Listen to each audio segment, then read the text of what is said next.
I'm going to tell you the #1 way to save money at your wedding. I'm Carly, I'm a local Cleveland wedding photographer, and I have the numbers to prove it.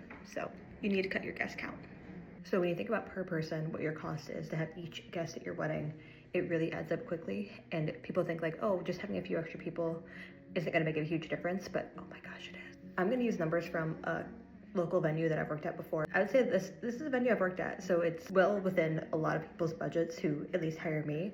Per person, for food, their open bar, which is like limited unless you do like a deluxe one, and them like serving and cutting cake, not including the cake itself, they'll just cut and serve it, it ranges from $200 to $240 per person. So if you want to do any upgrades, like add an appetizer that's depending on the appetizer you choose, it's $5 to $15 per person for each additional appetizer. And then if you want dessert, it's also like $5 to $15 depending on the dessert per person.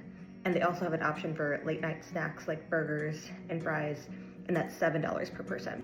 And then outside of that, thinking about the centerpieces and the decor to have a whole other table of people ranges from like $200 to $300 for a centerpiece, flowers for other decor. So if you were able to cut 10 people from your list of 200 of 150, you can drastically decrease your cost of your wedding. So when you add up those numbers, the low end is $237 per person, and the high end is $307 per person. So if you're able to cut a table of 10, you can save $2,370 to $3,070 on your wedding.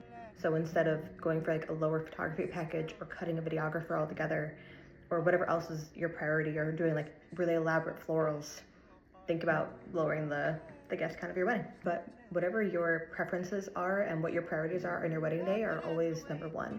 So if you think that having 300 guests is going to make your wedding what you want it to be, absolutely do that and cut costs in other ways. Let me know if you want to hear what you should actually splurge on for your wedding, and follow me for more.